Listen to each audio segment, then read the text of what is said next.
The crystal chandelier cast dancing shadows across the marble floor as I stood frozen in the doorway watching my 8-year-old daughter Emma being handed a dirty serving tray twice her size. The sound of elegant laughter echoed from the main ballroom, but here in the service corridor of the Thompson estate, the only sound was Rebecca Thompson's sharp voice cutting through the air like a blade. Well, don't just stand there gawking. These dishes won't clean themselves, and your mother certainly isn't paying her way tonight. Before we jump back in, tell us where you're tuning in from, and if this story touches you, make sure you're subscribed, because tomorrow I've saved something extra special for you. I had arrived at this charity gala with nothing more than hope and a borrowed dress, thinking this might be Emma's chance to see a different world, maybe even meet some families from her new school. What I found instead was a reminder that sometimes the most beautiful houses contain the ugliest truths about who we really are when no one important is watching. The invitation had arrived on a Thursday afternoon in late May, tucked between overdue bills and grocery store flyers in my apartment mailbox. Cream-colored cardstock with gold embossing that probably cost more than my monthly grocery budget. Children's Education International Annual Gala, it read, an evening of giving back. At the bottom, in Rebecca Thompson's perfect cursive handwriting, a personal note, Sarah, we'd love to have you join us. Your expertise in international relations could really add value to our discussions. Please bring Emma. The children always enjoy meeting new friends.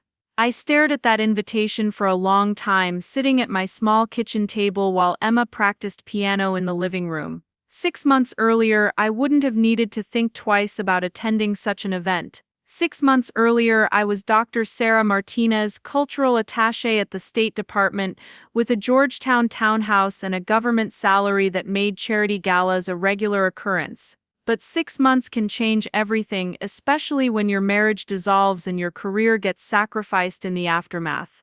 The divorce from Michael had been swift and brutal. He kept the house, the savings, and his consulting firm. I kept Emma and a mountain of legal debt that followed me from Washington, D.C. to this modest 2-bedroom apartment in Westfield Commons. The transition from diplomat to adjunct professor teaching 2 classes at Fairfield University wasn't exactly what I'd planned for my mid-30s, but it was honest work and Emma seemed to be adjusting well to her new school. Rebecca Thompson had introduced herself at the parent-teacher conference 3 weeks earlier. Perfectly coiffed blonde hair, designer handbag, and the kind of confident smile that comes from never having to check your bank balance before making a purchase. She chaired the school's International Programs Committee and had somehow discovered my background in Latin American diplomatic relations. We absolutely must have coffee sometime, she'd said, pressing her business card into my hand. I'd love to pick your brain about our sister school program in Costa Rica. I'd been cautiously optimistic. Maybe Westfield wouldn't be so different from the diplomatic community I'd left behind. Maybe there were still places where knowledge and experience mattered more than the size of your trust fund. The invitation seemed to confirm that hope, and Emma had been so excited when I told her we'd been invited to a real party at the big house on Hillcrest Drive. That Saturday evening, I spent an hour getting ready in clothes I'd owned since my previous life. The black cocktail dress still fit, though I'd lost weight since the stress of the divorce. Emma wore her best Sunday dress, the navy blue one with tiny flowers that her grandmother had sent for her birthday. She spun around in front of the mirror, her dark curls bouncing with excitement. "Mama, do you think there will be dancing? Will there be other kids there? What if they think I'm pretty?" I knelt down to her level, adjusting the small pearl necklace that had been my mother's. "Mija, you are beautiful inside and out. Just remember what we talked about. Be polite, be yourself, and if anything feels uncomfortable, you come find me right away." She nodded solemnly, then broke into a grin that could light up the darkest room. The Thompson estate sat at the end of a winding driveway lined with perfectly trimmed hedges and antique lampposts that cast a warm glow over the manicured grounds. The house itself was a monument to old Connecticut money, all white columns and brick facades, with windows that blazed with golden light. Luxury cars lined the circular drive, each one worth more than I'd make in 2 years of teaching. I parked my 10-year-old Honda between a Mercedes and a BMW, suddenly very aware of the rust spots near the rear wheel well. Emma pressed her face against the window as we walked toward the front entrance. "It's like a castle, Mama. Are we sure we're supposed to be here?" I squeezed her hand and straightened my shoulders. I'd walked into embassy receptions and trade negotiations with foreign ministers. I could handle a charity gala in suburban Connecticut. The front door opened before we could knock, revealing a young woman in a black uniform who barely looked old enough to drive. "Good evening," she said with a slight accent I couldn't place. "Are you here for the gala?" When I nodded and gave our names, she checked a clipboard and gestured us inside. "Mrs. Thompson asked me to bring you around to the side entrance. She's waiting in the event coordination area." Something cold flickered in my chest, but I pushed it aside. Maybe Rebecca was just busy with last-minute preparations. The side entrance led through a service corridor lined with industrial-grade equipment and stainless steel surfaces. This wasn't the grand foyer I'd glimpsed through the main entrance, with its crystal chandelier and marble floors. This was clearly the working side of the house, where the real business of hosting got done. Rebecca appeared around a corner, looking stunning in a silver gown that probably cost more than my rent. Her smile was bright but somehow didn't reach her eyes as she approached us, her heels clicking against the tile floor. "Sarah, I'm so glad you could make it. And this must be Emma. Aren't you just precious?" She bent down slightly, but not enough to wrinkle her dress, and gave Emma a pat on the head that felt more dismissive than affectionate. "Thank you so much for inviting us," I said, instinctively putting a protective hand on Emma's shoulder. "The house is absolutely beautiful. You must be so proud. Oh, this old place." Rebecca waved a manicured hand dismissively. "David inherited it from his grandmother. Sometimes I think it's more trouble than it's worth, all the maintenance and staff coordination." She looked me up and down quickly, taking in my borrowed dress and discount shoes. "I hope you don't mind, but I was wondering if you might be willing to help out with a small situation we have tonight." The cold feeling in my chest spread outward. "Of course. What do you need?" "Well, you know how these events can be, so much coordination required, and frankly some of our usual volunteers had to cancel at the last minute." She gestured toward the kitchen area behind her, where I could see stacks of dishes and serving platters. "We're a bit overwhelmed with the cleanup coordination, and I remembered you mentioning that you've done event planning in your previous work." I had mentioned no such thing. My work at the State Department had involved cultural programs and trade policy, not washing dishes. But before I could correct her, Rebecca continued. "I thought maybe you and Emma could help us get caught up with the dishware rotation. The caterers are lovely, but they're focused on the food service, and we really need someone reliable to handle the back-end logistics." She smiled that same bright, empty smile. Preparing and narrating this story took us a lot of time, so if you are enjoying it, subscribe to our channel. It means a lot to us. Now back to the story. "It would be such a tremendous help, and of course once we get caught up you'll be able to join the reception properly." Emma looked up at me with confusion in her dark eyes. This wasn't the party she'd been expecting, with dancing and other children and cake. This was work, adult work, the kind that involved dirty dishes and service corridors. I felt something shift inside me, a recognition that was both familiar and devastating. I'd seen this before, in different contexts and countries. The way people in power could reframe exploitation as opportunity, could make you grateful for the chance to be useful. But I also saw something else in Rebecca's expression, a calculation that went beyond simple event coordination. This wasn't about needing help. This was about establishing hierarchy, about making sure I understood exactly where I stood in the social ecosystem of Westfield Heights. The invitation, the personal note, the mention of my expertise, it had all been a setup for this moment, this reduction of my worth to manual labor while the real guests enjoyed themselves in the main ballroom. "I'm not sure I understand," I said carefully, keeping my voice level despite the anger building in my throat. When you mentioned adding value to the discussions about international relations, I assumed you meant the actual programming for the evening. Rebecca's smile flickered slightly, like a candle in a draft. Oh, that. Well, yes, perhaps later if there's time.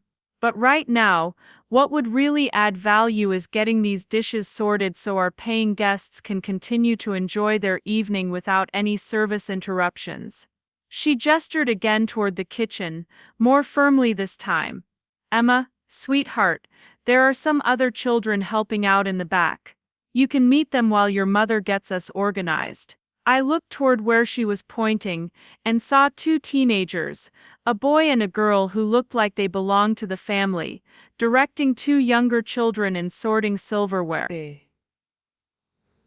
But these weren't guests' children. These children were clearly from families like mine, dressed nicely but not expensively, working while the privileged kids presumably enjoyed the party upstairs. One little girl, probably Emma's age, looked up at us with tired eyes and a forced smile. Emma's hand tightened in mine. She was 8 years old, but she wasn't stupid. She could feel the shift in the air, the way Rebecca's tone had changed from welcoming to commanding, the way we'd been led through the service entrance instead of the main door. She'd been excited about meeting new friends, about seeing how the other half lived, about feeling special for one evening. Instead, she was being handed a dish towel and told to be grateful for the opportunity. That's when I heard the voices from the main reception area, floating through the swinging doors that separated the working kitchen from the party. Laughter, conversation, the clink of glasses and the soft sound of a jazz quartet. That was where the real gala was happening. Where the discussions about international education were taking place, where the networking and relationship building occurred that could actually make a difference for organizations like Children's Education International.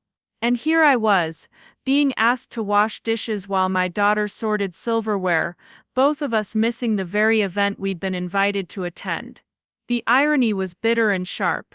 I'd spent years representing my country in international forums, facilitating cultural exchanges, building bridges between communities and governments. Now I was being told that my most valuable contribution to an evening focused on international education was keeping the serving platters clean.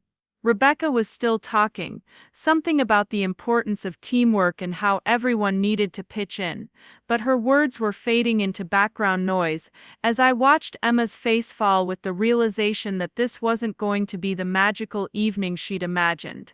This was going to be another lesson in disappointment, another reminder that our new life in Westfield came with limitations and expectations that had nothing to do with our worth as human beings, and everything to do with the size of our bank account. I thought about the invitation sitting on my kitchen table, with its elegant script and promises of intellectual engagement. I thought about Rebecca's enthusiasm at the parent-teacher conference, her apparent interest in my professional background. I thought about Emma's excitement as she'd gotten dressed, her questions about whether there would be dancing, her hope that maybe the other children would think she was pretty and want to be her friend. All of it had been leading to this moment, this service corridor, this pile of dirty dishes, this reduction of our humanity to our utility. And as I stood there watching my daughter's shoulders slump with disappointment, I realized that this wasn't just about one evening or one social misstep. This was about a system, a way of thinking that divided people into those who deserved to enjoy themselves and those who existed to make that enjoyment possible. The sound of footsteps on marble flooring drifted through the swinging doors, along with a woman's voice speaking rapid Spanish. I recognized the accent immediately, Venezuelan, educated, probably diplomatic corps. My pulse quickened as I caught fragments of the conversation. Someone was discussing trade policies with Central America, someone who clearly understood the complexities of international relations in ways that Rebecca Thompson and her charity board could only pretend to comprehend. That voice, that accent, that level of sophisticated analysis, it was all achingly familiar. It was the world I'd left behind, the world where my education and experience had meaning beyond what it could contribute to someone else's social event. It was the world where Emma and I had belonged, before everything changed, before we became the kind of people who got invited to parties only to be told that our real value lay in our willingness to work for free, while others enjoyed the benefits of our labor. I looked down at Emma, who was trying so hard to hide her disappointment, trying to be the good girl I'd raised her to be. I looked at Rebecca, who was already turning away, confident that her instructions would be followed without question. I looked at the pile of dirty dishes in the service corridor, and the swinging doors that separated us from the world we'd been promised we could join. And I realized that this was my moment of choice. I could accept this reduction, teach Emma that this was just how the world worked, that people like us should be grateful for any invitation, even ones that came with conditions and expectations that had nothing to do with respect or dignity. Or I could remember who I was, who we were, and refuse to let my daughter's first lesson in Westfield society be that her worth was measured by her willingness to be invisible. The choice, when it came, was surprisingly easy. I'd spent 6 months rebuilding our lives from scratch, learning to live with less money but determined not to live with less dignity. Emma deserved better than this, and frankly so did I. We'd come here tonight as invited guests, not as unpaid labor, and if Rebecca Thompson couldn't see the difference, that said far more about her character than it did about ours. I straightened my shoulders and took Emma's hand, preparing to speak the words that would change everything about how this evening was going to unfold. I was about to speak when the kitchen doors burst open and a woman in an apron rushed through, carrying a tray of crystal glasses that clinked dangerously with each hurried step. Behind her came Rebecca's sister Jennifer, her voice sharp with irritation as she surveyed the scene before us. "Rebecca, what on earth is taking so long back here? Ambassador Rodriguez is asking about the cultural exchange presentation, and half the board is wondering where their drinks have gone." Jennifer's eyes swept over Emma and me with barely concealed disdain, taking in our out-of-place presence in the service area. "Are these the volunteers you mentioned?" The way she said volunteers made it clear that she understood exactly what was happening here, and that she approved completely. This wasn't some last-minute emergency or staffing shortage. This was deliberate, calculated, a test of how far Rebecca could push before meeting any resistance. Rebecca's smile became even more brittle as she gestured toward us. "Jennifer, this is Sarah Martinez. She's new to the community, and I thought it would be nice to give her and her daughter a chance to contribute to tonight's success." The words dripped with false kindness, each syllable designed to make me feel grateful for the opportunity to be exploited. Jennifer nodded approvingly, then turned to me with the kind of smile people reserve for children and household pets. "How wonderful that you're so willing to help. Community service is so important for newcomers to understand how we do things here in Westfield Heights." She paused, letting the emphasis on newcomers sink in. "I'm sure once you've helped us get caught up, Rebecca can introduce you around to some of the other families. The ones who share your background." The casual cruelty of it took my breath away. Not only were they expecting us to work for free, but they were making it clear that this was some kind of social probation, a hazing ritual designed to put us in our place before we could be considered worthy of actual inclusion. Emma squeezed my hand tighter, and I could feel her confusion and hurt radiating through that small gesture. That's when I heard it again, that voice speaking Spanish from the main reception area. This time the words were clearer, something about agricultural trade agreements and sustainable development initiatives. My heart raced as recognition dawned. That accent, that particular way of discussing policy nuances, I knew that voice.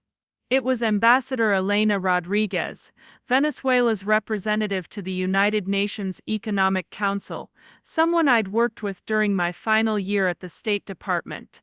If Elena was here, that meant this wasn't just some provincial chair. This was connected to real international policy discussions, the kind of high-level diplomatic engagement that could actually impact the children's education initiatives Rebecca claimed to care about so much. And here I was, being relegated to the kitchen while the actual substantive conversations happened without me. Rebecca must have noticed my attention drift toward the doors, because her tone became more insistent. "Sarah, I really do need you to focus on the task at hand.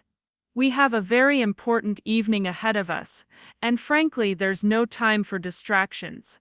She gestured more forcefully toward the pile of dishes. "Emma, sweetheart, why don't you go help Tyler and Grace sort the silverware? They'll show you what needs to be done." I watched as my daughter was directed toward the two Thompson children, both of whom looked distinctly uncomfortable with the situation but too well trained in social hierarchy to object. The girl, Grace, probably about 14, glanced apologetically at Emma before handing her a dish towel. The boy, Tyler, kept his eyes down and continued sorting forks and knives with mechanical precision. But it was the other children that broke my heart. Two little girls, both around Emma's age, both clearly from families that had been placed in the same position as ours. One was sorting glasses with careful concentration, her Sunday dress protected by an adult-sized apron that dragged on the floor. The other was wiping down serving platters, her small hands red from the hot water and harsh detergent. These children weren't volunteers. They were the collateral damage of the parents' desperate need to belong somewhere, to find community and acceptance in a town that had already decided they weren't quite good enough to participate as equals. They were learning, at 8 and 9 years old, that their value lay in their usefulness to others. That inclusion came with a price that had to be paid in labor and silence. I watched Emma take the dish towel from Grace and move toward the industrial sink, her small shoulders set with determination to make the best of a disappointing situation. She caught my eye and gave me a brave smile, the kind children master when they're trying to protect their parents from seeing their pain. That smile hit me like a physical blow, because I recognized it. I'd worn that same smile countless times growing up, whenever I'd had to pretend that being overlooked or dismissed didn't matter. Rebecca was still talking, something about the importance of everyone doing their part, and how grateful she was for our flexibility. But I wasn't listening anymore. I was watching my daughter learn lessons I'd hoped she'd never have to learn, about hidden hierarchies and unspoken rules, and the countless ways people in power could make you complicit in your own diminishment. Jennifer checked her watch and sighed dramatically. "Rebecca, I really do need to get back out there. The ambassador is asking specifically about someone with Latin American expertise, and board members are starting to ask questions about the programming timeline." She looked at me directly for the first time. "I don't suppose you actually know anything useful about international relations, do you? Rebecca mentioned you had some sort of educational background." The dismissive way she said educational background made it clear that she expected nothing more than a bachelor's degree in something impractical, maybe some volunteer experience with a local nonprofit. She couldn't conceive that someone standing in her service corridor might have the kind of professional credentials that would be relevant to serious policy discussions. I could have corrected her assumptions. I could have mentioned my master's degree from Georgetown, my 5 years as a cultural attaché, my published research on trade policy implementation in Central America. I could have told her about the economic development conferences I'd organized, the cultural exchange programs I'd designed, the countless hours I'd spent in meetings exactly like the one happening in her ballroom right now. But something held me back.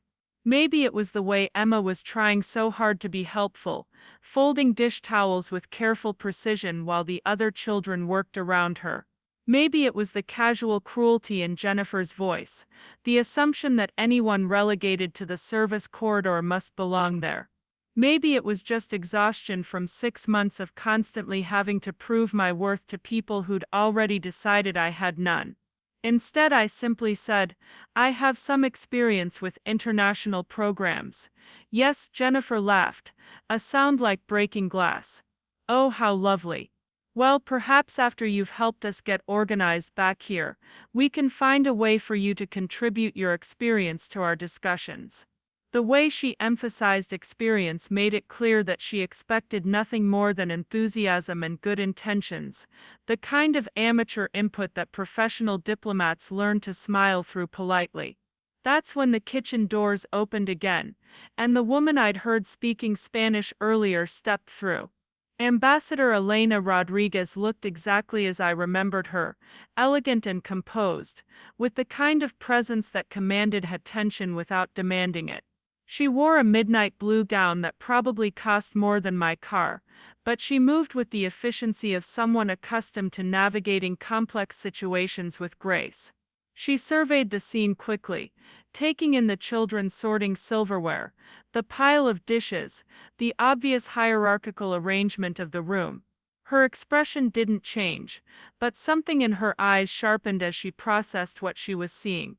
"Excuse me," she said in lightly accented English, addressing Rebecca directly. "I was hoping to speak with someone about the cultural exchange programming.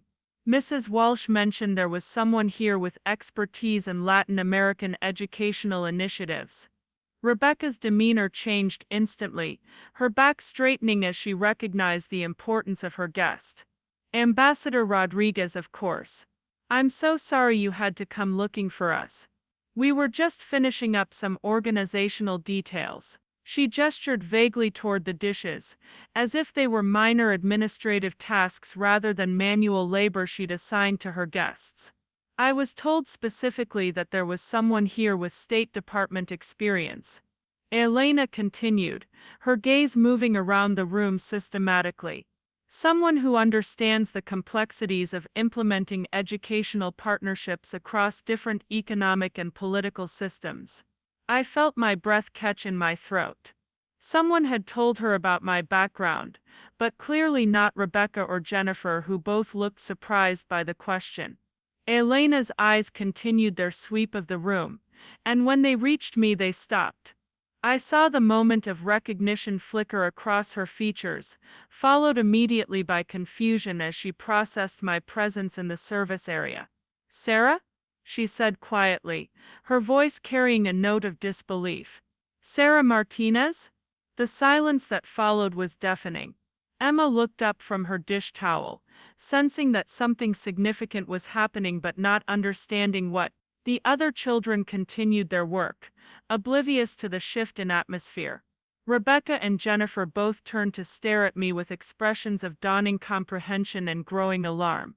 "Elena," I said simply, because there was no point in pretending anymore.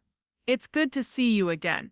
Elena's gaze moved from me to the dish towel in Emma's hands, to the pile of serving platters I'd been expected to clean, to Rebecca's face which had gone pale with the realization of what she'd done. The ambassador had worked in diplomatic circles long enough to understand exactly what kind of social maneuvering she'd walked into. "I see," Elena said carefully, her diplomatic training evident in the way she controlled her expression. "Mrs. Thompson, I believe there may be some confusion about tonight's arrangements." Rebecca's mouth opened and closed like a fish out of water. She'd built her social standing on her ability to read situations and people, but she'd completely misread this one. In her eagerness to establish dominance over the new family in town, she'd relegated a former State Department official to kitchen duty while her star guest specifically asked for expertise in international relations. Jennifer, meanwhile, was staring at me with the dawning horror of someone who realized she'd just dismissed as irrelevant the exact person she needed to impress. "I don't understand," she said weakly. "How do you two know each other?" Elena looked at me, clearly waiting for me to explain the connection, but I was watching Emma, who had put down her dish towel and was looking between the adults with growing understanding that something important was happening, something that might change how this evening ended.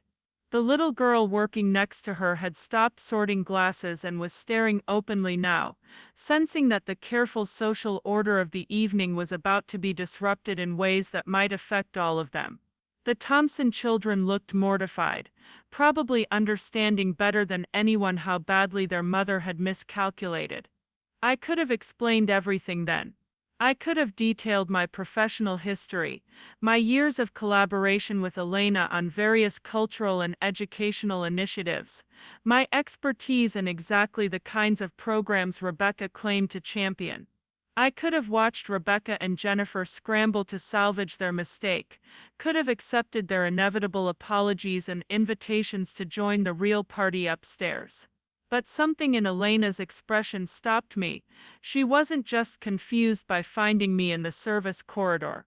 She was angry with the kind of controlled diplomatic fury that could level careers and reshape international relationships.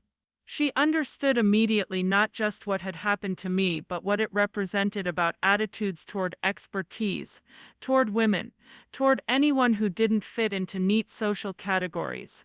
Sarah Martinez, Elena said, her voice carrying enough authority to make everyone in the room stop what they were doing and pay attention, served as cultural attaché for Central American relations during the implementation of the Educational Partnership Initiative. Her research on sustainable development through cultural exchange programs was instrumental in securing over $30 million in funding for children's education projects across 6 countries. The words fell into the silence like stones into still water, creating ripples that spread outward until they reached every corner of the room. Emma straightened up, pride shining in her dark eyes as she heard her mother described in terms that matched what she'd always believed about her. The other children looked confused but impressed, sensing that something important had just been revealed.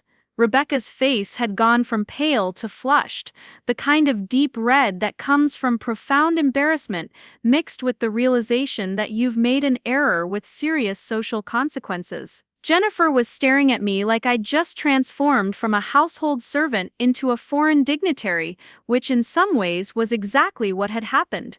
Furthermore, Elena continued, her gaze moving between Rebecca and Jennifer with surgical precision. Dr. Martinez was specifically recommended to me by the State Department's current Latin American Affairs Director as someone whose expertise would be invaluable to any serious discussion about international educational initiatives. The title hung in the air like a challenge. Dr. Martinez, not Sarah, not the volunteer, not the newcomer who needed to prove her worth by washing dishes. Dr. Martinez, with credentials and expertise and professional relationships that spanned international boundaries. Elena turned to me with a smile that was both warm and pointed. Sarah, I was very much hoping we could continue the conversation we started last year about integrating technology resources into rural educational programs.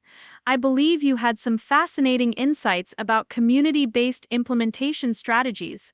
I felt Emma's hand slip into mine, her small fingers squeezing tight with excitement and vindication. She didn't understand all the political undercurrents flowing through the room, but she understood that her mother was someone important, someone whose ideas and expertise mattered to people who mattered. Looking around the room, I saw the other children beginning to straighten up as well, as if Elena's recognition of my worth somehow reflected on all of us who'd been relegated to the service corridor.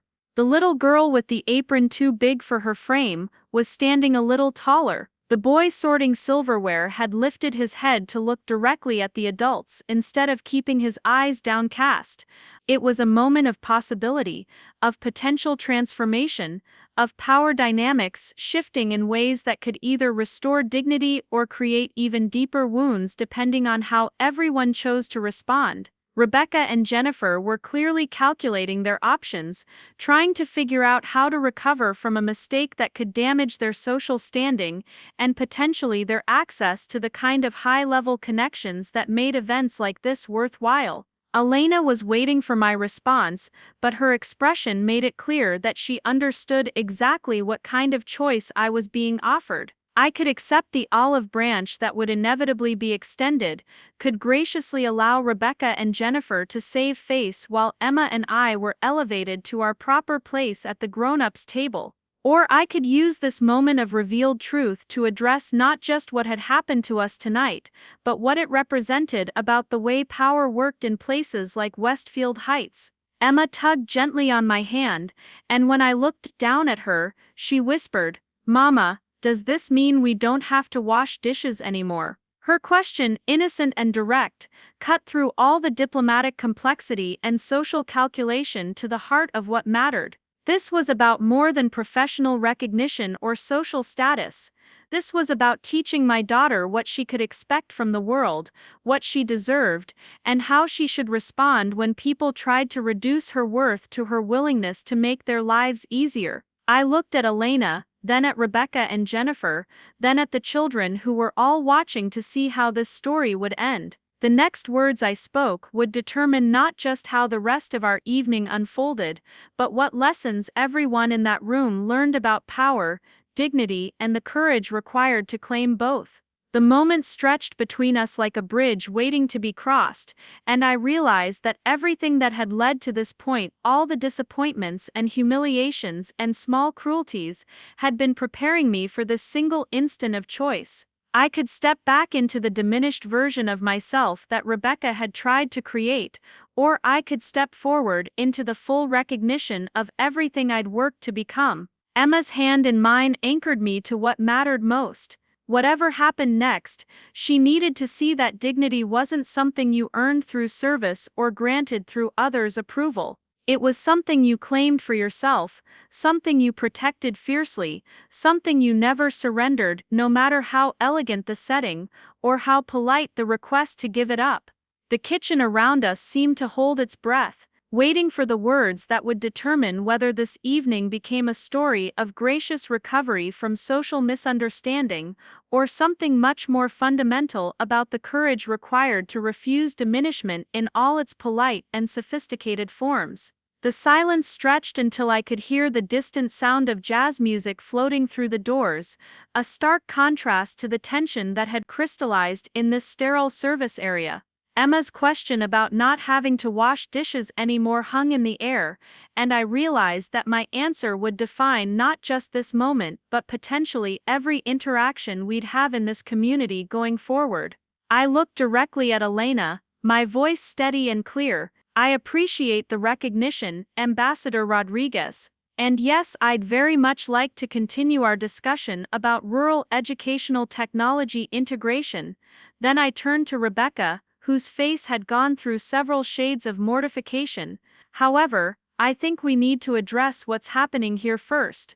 The words came out calmly, diplomatically, but with unmistakable steel underneath. This wasn't just about restoring my professional standing or gaining access to the main reception. This was about every child in this room who'd been taught that their worth was measured by their willingness to work for someone else's social success. Rebecca's mouth opened as if to speak, but I held up a gentle hand. "Mrs. Thompson, when you invited Emma and me tonight, your note mentioned that my expertise in international relations could add value to your discussions. Instead, we were directed to the service entrance and asked to wash dishes, while other guests enjoyed the programming we were supposedly invited to participate in." Elena's expression had shifted from diplomatic curiosity to something much sharper. She'd worked in enough international forums to recognize power dynamics when she saw them, and what she was witnessing now clearly violated every principle of hospitality and respect that governed serious diplomatic engagement. Jennifer tried to interject. "There's obviously been a misunderstanding. We had no idea about your background when we asked for help with the coordination." "That's exactly the problem," I said quietly. "You made assumptions about our value based on appearances and economic status, not on what we might actually contribute. More importantly, you involved our children in those assumptions." I gestured toward Emma, who was still holding her dish towel, but standing straighter now, watching the adults navigate this complicated moment. My daughter was excited about this event. She spent an hour getting ready, hoping to meet new friends and see how your community celebrated international education. Instead, she learned that inclusion comes with conditions, and that her worth would be measured by her willingness to work rather than her right to participate. The other children in the room had stopped their tasks entirely now, sensing that something significant was unfolding. The little girl with the oversized apron was listening intently, her eyes moving between the adults, as if trying to understand whether this confrontation might change her own situation. Elena stepped closer, her diplomatic training evident in how she managed to convey both support for me and subtle pressure on Rebecca, without raising her voice or changing her composed expression. "Mrs. Thompson, perhaps you could help me understand the evening's arrangements. When I asked to speak with someone about cultural exchange programming, I was told that person was helping with event coordination. Are you saying that Dr. Martinez was handling both roles simultaneously?" The careful phrasing gave Rebecca an opportunity to save face while making it clear that Elena understood exactly what kind of social manipulation she'd witnessed. But it also put Rebecca in the position of having to explain why someone with my qualifications was sorting dishes instead of participating in policy discussions. Rebecca's composure was cracking visibly now. Beads of perspiration had formed along her hairline despite the air conditioning, and her hands were clasped so tightly her knuckles had gone white. "Ambassador Rodriguez, I want to assure you that there was never any intention to misuse Dr. Martinez's expertise. We were simply trying to manage multiple aspects of tonight's event, and perhaps there was some confusion about priorities." "Confusion," I repeated softly, "is that what we're calling it?" Emma tugged on my hand and whispered, "Mama, are you famous, like the people on TV?" Her innocent question cut through the diplomatic dancing that was happening around us. I knelt down to her level, acutely aware that everyone in the room was watching this interaction. "No, Mia, I'm not famous. But I did have an important job, helping countries work together to make schools better for children like you. And that's work I'm proud of." When I stood up, Elena was smiling with what looked like genuine warmth mixed with steely determination. "Sarah, the project we discussed last year, the one about mobile learning laboratories for rural communities, has received preliminary approval for implementation. The State Department specifically requested that I speak with you about potential pilot program sites during my visit to Connecticut." The implications of her words settled over the room like a heavy blanket. This wasn't just a social courtesy or professional networking. Elena had come here tonight, with a specific agenda that included me as a key participant, and Rebecca's social maneuvering had nearly derailed discussions that could impact educational opportunities for thousands of children. Jennifer was staring at me now with something that looked like panic. "Dr. Martinez, I hope you understand that this was truly a miscommunication. We would never intentionally interfere with important State Department business." "But you did interfere," I said simply. "Whether intentionally or not, you created a situation where professional discussions about children's education were delayed, because you assume someone's value based on their economic circumstances rather than their qualifications." Tyler Thompson, Rebecca's teenage son, suddenly spoke up from where he'd been quietly sorting silverware. "Mom, why didn't you tell us Mrs. Martinez used to work for the government? We could have talked about her job instead of making her do dishes." His question was delivered with the brutal honesty of adolescence, cutting through all the adult attempts at diplomatic language to address what had actually happened. "Out of the mouths of babes," as my grandmother used to say. Rebecca's face flushed deeper. "Tyler, please go check on your sister and make sure the other children are comfortable." But Tyler didn't move. Instead, he looked directly at Emma with something that might have been an apology. "I'm sorry we made you work when you came to a party. That was weird." Emma nodded solemnly. "It was weird. But Mama says sometimes grown-ups make mistakes and the important thing is learning from them." The simplicity of her response seemed to deflate some of the tension in the room, but it also highlighted the absurdity of the situation. Here were children who could immediately recognize unfairness and respond with basic decency, while the adults had created elaborate justifications for behavior that violated every principle of hospitality and respect.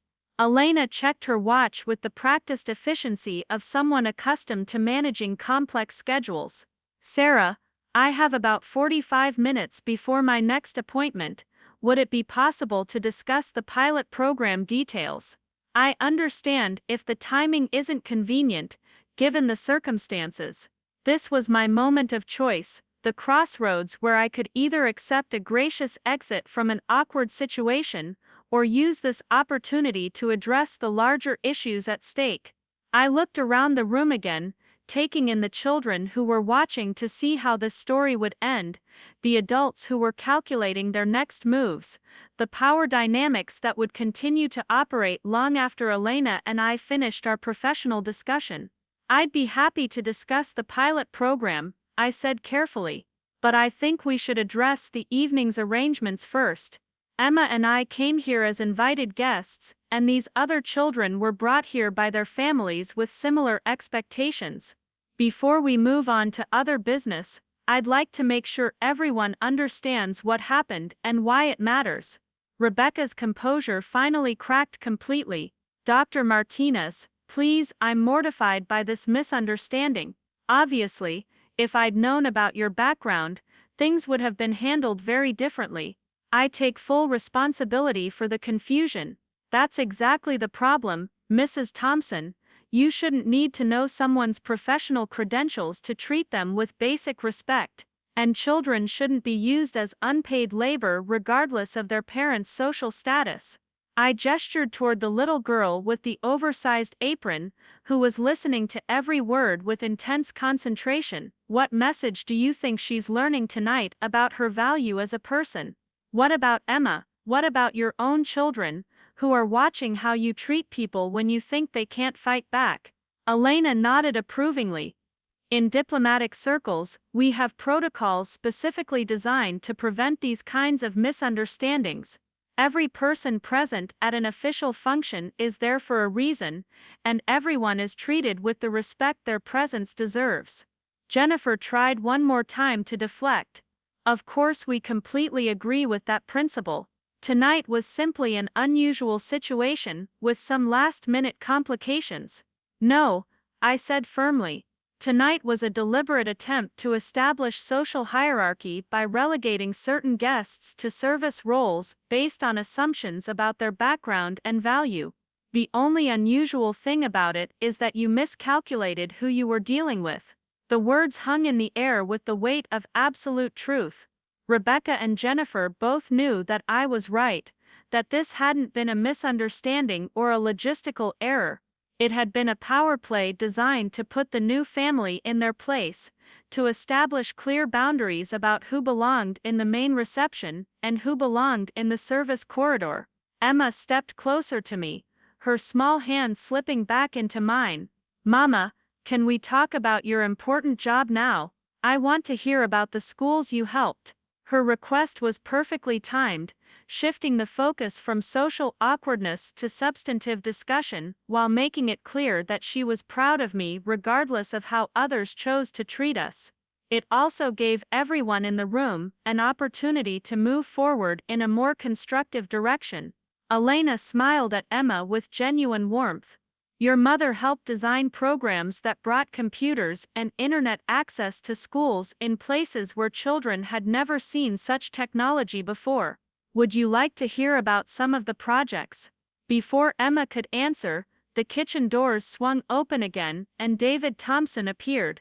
He was clearly looking for his wife, but stopped short when he saw the assembled group and sensed the tension that filled the room. Rebecca, the board members are asking about the presentation timeline, and Ambassador Rodriguez, I believe you have people waiting to speak with you. David's arrival changed the dynamic immediately. As Rebecca's husband and the primary source of the family's wealth and social standing, his presence reminded everyone that this wasn't just about personal relationships or social etiquette. This was about business relationships, political connections, and the kind of reputational damage that could have lasting consequences in a community where everyone knew everyone else's business. Elena addressed him directly. Mr. Thompson, I was just discussing educational policy with Dr. Martinez. Perhaps we should move our conversation to a more appropriate setting so the evening's programming can continue as planned. The suggestion was politely phrased, but carried unmistakable implications. Elena was offering everyone a way to move forward that would minimize public embarrassment while ensuring that serious policy discussions happened in appropriate venues with appropriate participants. But I wasn't ready to let everyone off the hook quite so easily. The children in this room deserved better than a quiet resolution that allowed the adults to save face while learning nothing about the harm they'd caused. Mr. Thompson, I said before we relocate, I think it's important for you to understand what your wife arranged for tonight's event. Emma and I were invited as guests, but when we arrived, we were directed to the service entrance and asked to wash dishes while other families enjoyed the reception. David's expression shifted as he processed this information, his business-trained mind immediately calculating the potential consequences of treating a State Department consultant as household help in front of a foreign ambassador. Furthermore, I continued, several other families were placed in similar situations, with children as young as 8 being assigned manual labor while your family's children and their friends participated in the actual event upstairs. David looked around the room, taking in the dish towels and serving equipment, the children who were clearly not from wealthy families, the obvious service area setup that had nothing to do with guest participation.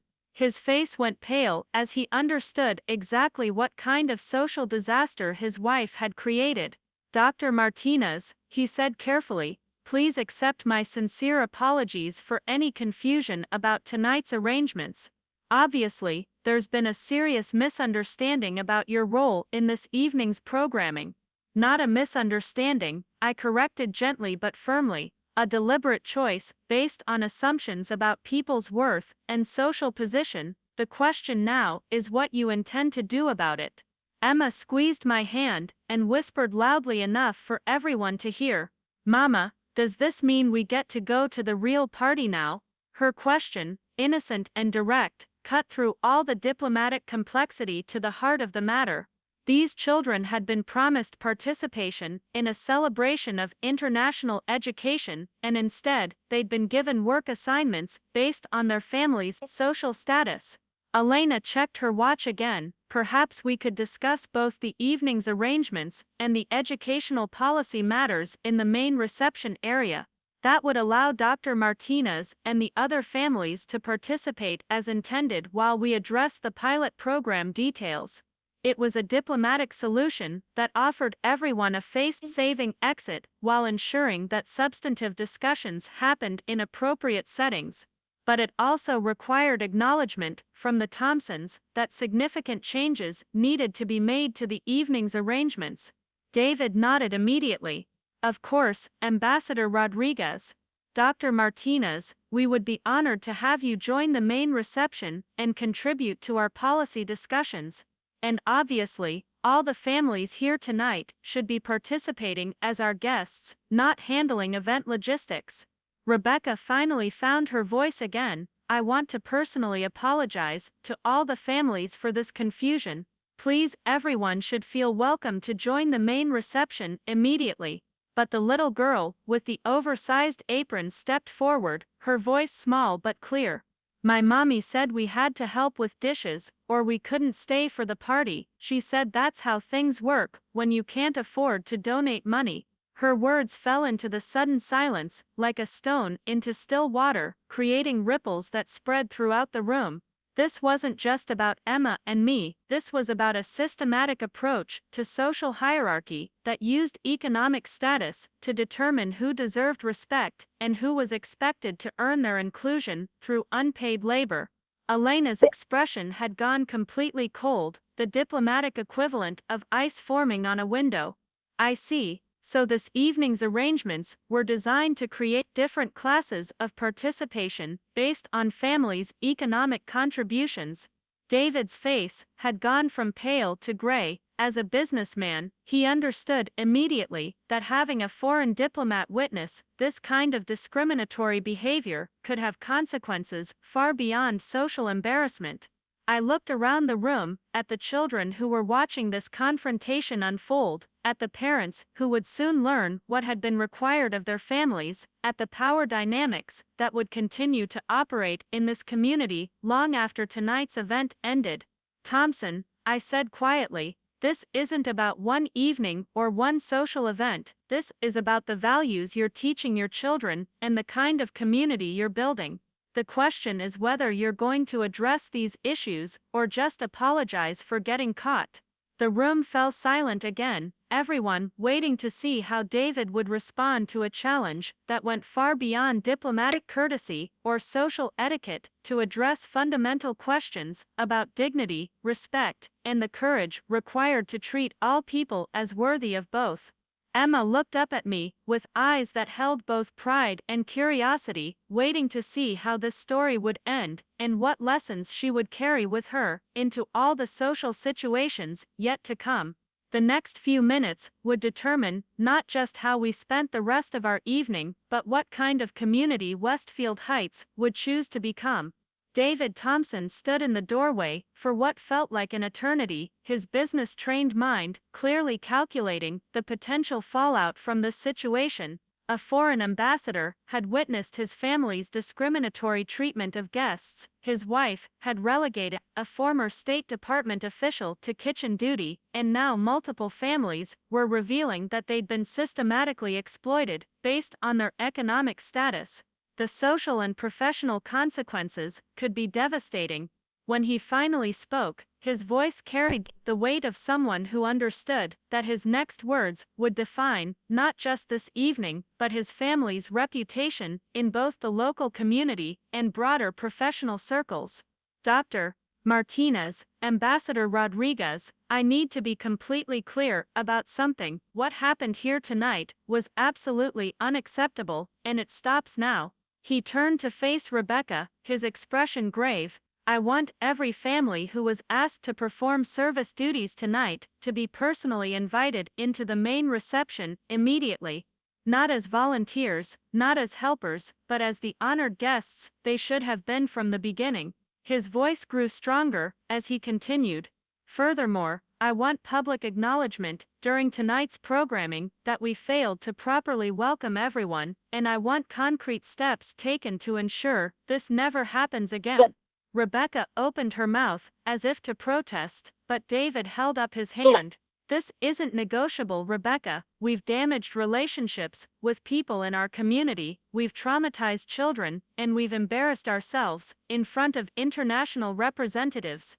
The only question now is whether we're going to fix this properly or compound our mistakes." Elena nodded approvingly, but her diplomatic composure remained tinged with steel. "Mr. Thompson, I appreciate your commitment to addressing tonight's issues. However, I think it's important to understand that this situation reflects deeper problems than just event management. The families affected tonight will need more than apologies to trust that their children will be treated respectfully in future community interactions." I watched Emma's face as these conversations unfolded around us. She was listening intently, processing adult discussions about fairness and respect and consequences in ways that would shape her understanding of how the world worked. The lesson she took from this moment would influence how she responded to injustice throughout her life. The little girl, with the oversized apron, stepped closer to her mother, who had appeared in the doorway behind David, clearly having been summoned by the commotion. The woman's face showed a mixture of embarrassment and anger as she took in the scene, understanding that her daughter had been used as unpaid labor while other families enjoyed the reception upstairs. "Mrs. Patterson," David said, addressing the woman directly, "I want to personally apologize for how your family was treated tonight. Maria should have been enjoying the children's activities upstairs, not working in the service area. This was completely inappropriate, and I take full responsibility for allowing it to happen. Mrs. Patterson's voice was quiet but firm when she responded. Mr. Thompson, my daughter spent 2 hours getting ready for this party. She was so excited to wear her best dress and meet new friends. Instead, she learned that children like her are expected to earn their place through work, while other children get to play. That's not something an apology can fix.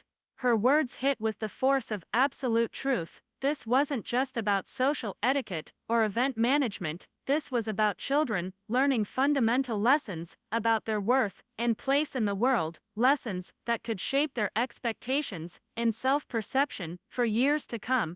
Tyler Thompson, who had been quietly observing the adult conversations, suddenly spoke up again. Dad, why did Mom think it was okay to make little kids work at a party? We would never have to do that at someone else's house. His question demonstrated the kind of moral clarity that children often possessed before social conditioning taught them to accept unfairness as normal. Tyler could see immediately that something wrong had happened, even if the adults had created elaborate justifications for their behavior. Emma looked up at me and whispered, "Mama, Tyler seems nice. Maybe we could be friends with him, even though his mom made a mistake." Her innocent observation reminded everyone in the room that children were remarkably capable of forgiveness and relationship building when adults didn't interfere with artificial barriers and hierarchies. Emma had experienced unfair treatment, but she was still open to connection with Tyler, recognizing that he hadn't been responsible for his parents' choices.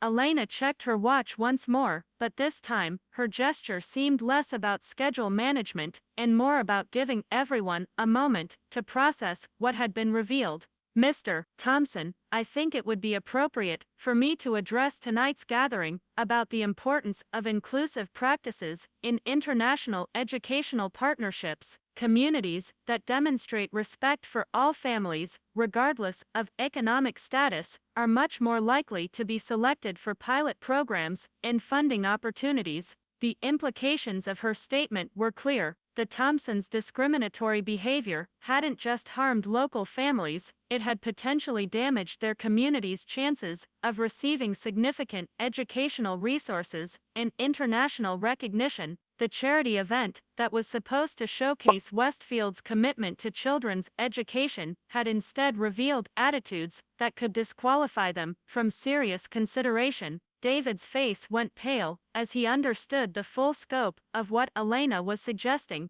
"Ambassador Rodriguez, I hope you'll allow us the opportunity to demonstrate that tonight's problems don't reflect our community's true values. We're committed to making significant changes to ensure inclusive and respectful treatment of all families. Actions speak louder than words, Mr. Thompson," Elena replied diplomatically. "I'll be very interested to see what concrete steps are taken, not just tonight, but in the coming weeks and months."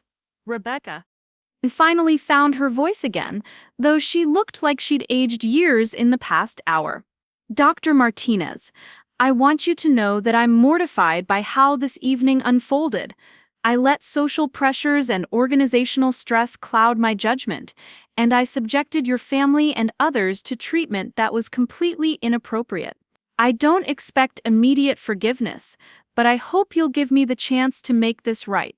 I looked around the room at all the faces watching this interaction, adults and children alike waiting to see how grace and accountability would play out in real time. Emma squeezed my hand, reminding me that my response would teach her something important about how to handle apologies and whether people deserved second chances. "Mrs. Thompson," I said carefully, "I appreciate your apology and I believe you're genuinely sorry about what happened. But the real test isn't how you feel about your mistakes, it's what you do to prevent them from happening again, and how you support the families who were affected by tonight's arrangements." Mrs. Patterson stepped forward, her daughter Maria still clinging to her side. "I want to know what's going to happen going forward. Maria goes to school with these children every day. Are there going to be other events where families like ours are treated differently because we can't write big checks?"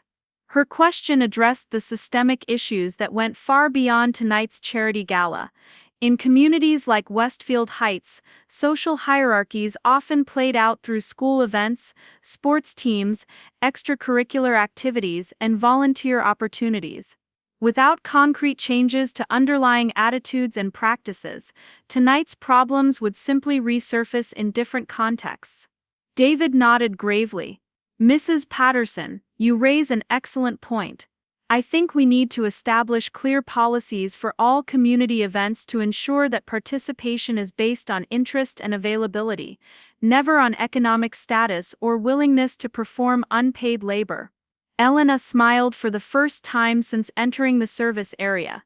That sounds like exactly the kind of inclusive community partnership that international educational programs are designed to support. Sarah, would you be interested in working with the community to develop implementation guidelines for equitable participation practices? The question offered me a role in shaping solutions rather than just identifying problems. It also provided an opportunity to use my professional expertise in ways that could benefit not just Emma and me, but all the families who might face similar situations in the future. I'd be very interested in that kind of collaborative work, I replied. But I think it's important that all affected families have input into whatever policies we develop. Mrs. Patterson, would you and Maria be willing to share your thoughts about what inclusive community events should look like? Maria looked up at her mother, then stepped forward, with the kind of courage that 8-year-olds sometimes display when they're fighting for something important. I think kids should get to do the same things at parties no matter how much money their parents have. And nobody should have to work when they're supposed to be having fun. Her simple statement cut through all the adult complexity to identify the core principle that should govern community interactions. Children understood fairness intuitively, before social conditioning taught them to accept discrimination as normal or inevitable. Tyler nodded enthusiastically. Maria's right.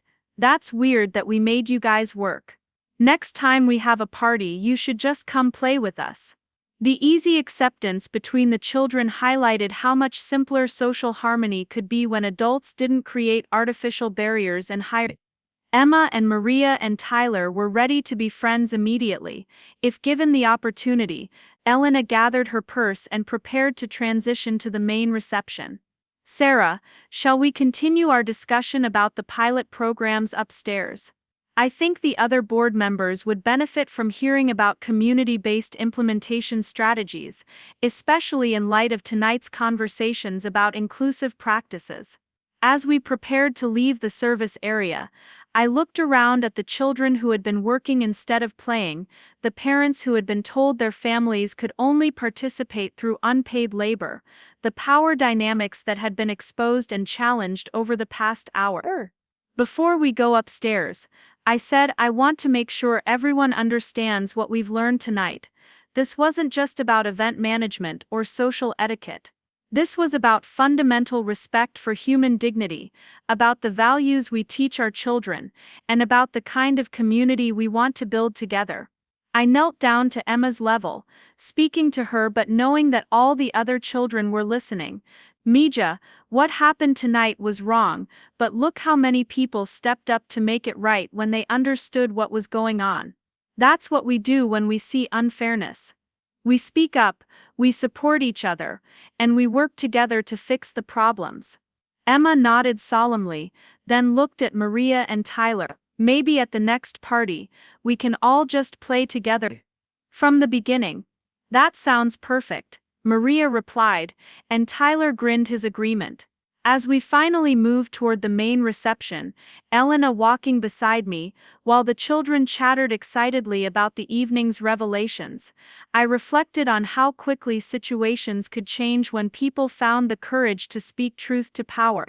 An hour earlier, Emma and I had been relegated to washing dishes, while others enjoyed discussions about international education. Now we were heading to those discussions as recognized participants, with concrete plans to help shape more inclusive community practices. The main ballroom was elegant and warm, filled with the kind of sophisticated conversation I remembered from my diplomatic days.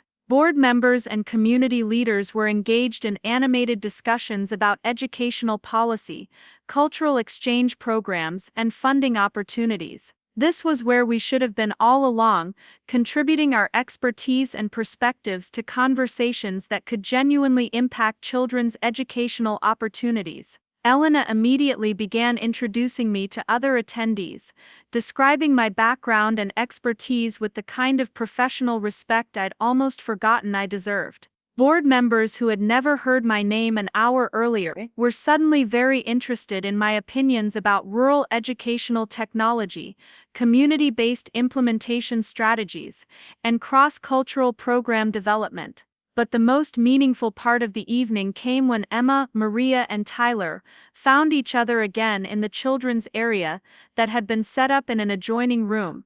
They were laughing together, sharing stories, building the kind of friendships that could bridge social divides if adults didn't interfere with artificial barriers. Mrs. Patterson approached me during a quiet moment between conversations. "Dr. Martinez, I wanted to thank you for speaking up tonight. Maria has been to several community events where families like ours were treated as help rather than guests. Tonight was the first time anyone challenged that treatment. Children deserve better." I replied simply. All children, regardless of their family's economic circumstances, deserve to be treated with dignity and respect. Tonight was just the beginning of making sure that happens consistently. Over the following weeks, the changes in Westfield Heights were remarkable. David Thompson had been true to his word about establishing inclusive participation policies for all community events. Rebecca had enrolled in cultural competency training and was working with families across the economic spectrum to rebuild trust and relationships. The school district had implemented new guidelines, ensuring that all families could participate in activities, regardless of their ability to volunteer time or donate money. Most importantly, the children who had been affected by that evening continued building friendships that crossed social lines. Emma, Maria, and Tyler became inseparable, their easy acceptance of each other serving as a model for how community relationships could work when artificial barriers were removed. Elena's pilot program was eventually approved for implementation in 3 Connecticut communities, with Westfield Heights selected specifically because of their demonstrated commitment to inclusive practices and community-based solutions. The funding brought educational technology and resources that benefited all children, regardless of their families' backgrounds. Months later, when I was invited to speak at a statewide conference about equitable community engagement, Emma came with me to the hotel ballroom, where hundreds of educators and administrators had gathered. During the question and answer session, someone asked what advice I had for families facing discrimination based on economic status. I looked out at that audience, then down at Emma sitting in the front row with her notebook and crayons, still attending events with me but now as a welcome participant rather than unpaid labor. I learned that dignity isn't something you can earn through service or receive as a gift from others.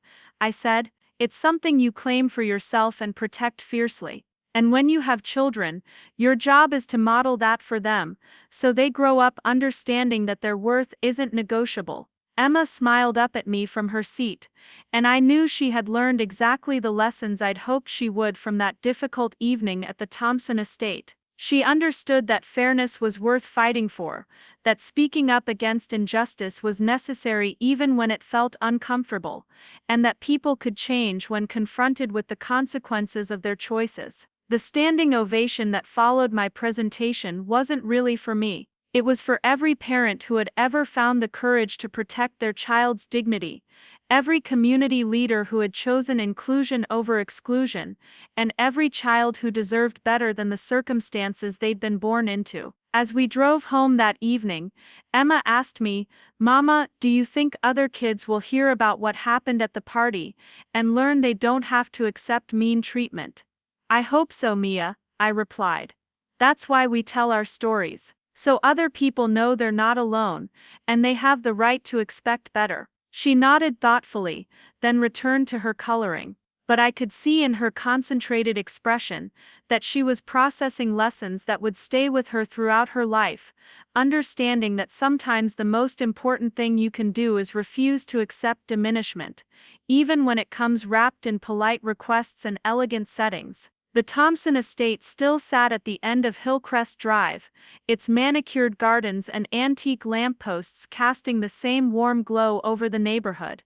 But the conversations that took place within its walls had changed fundamentally, shaped by an evening when assumptions were challenged, power dynamics were exposed, and children learned that their worth wasn't determined by their willingness to make others comfortable. Sometimes change begins with a single moment of courage, a refusal to accept treatment that violates basic human dignity. Sometimes it starts with a child asking why they have to wash dishes at a party, and an adult finding the strength to say that they don't. And sometimes, if you're very lucky, that moment of courage ripples outward until an entire community learns to see each other with new eyes, to treat each other with deeper respect, and to build a future where every child understands that they matter simply because they exist. The weeks following that transformative evening at the Thompson estate unfolded like chapters in a book I never expected to write. Change, I discovered, was both easier and harder than I had imagined.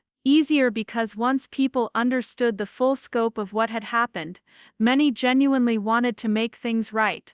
Harder because dismantling systems of discrimination required more than good intentions and heartfelt apologies. Emma had returned to school the Monday after the gala, with a new sense of confidence that was immediately apparent to her teacher, Mrs. Rodriguez. During parent-teacher conferences the following week, she pulled me aside to mention how different Emma seemed in class discussions, more willing to share her thoughts, and less concerned about saying the perfect thing. Something changed for her over the weekend, Mrs. Rodriguez observed. She's always been a thoughtful child, but now she seems more secure in her own worth. Did something happen at home? I smiled, thinking about Emma's newfound understanding that respect wasn't something she had to earn through perfect behavior or quiet compliance. She learned an important lesson about standing up for herself and others. I think it gave her permission to take up more space in the world. That same week, David Thompson called to schedule a meeting at his office downtown. The sleek glass building that housed Thompson Development Group was everything I expected from a successful real estate empire, all marble floors and contemporary art, designed to impress clients and intimidate competition. But David himself seemed different from the confident businessman I'd met at the gala, more thoughtful and genuinely concerned about the changes his family needed to make. Dr. Martinez, I've been thinking about our conversation all week, he began, gesturing for me to take a seat in his office overlooking Hartford's skyline.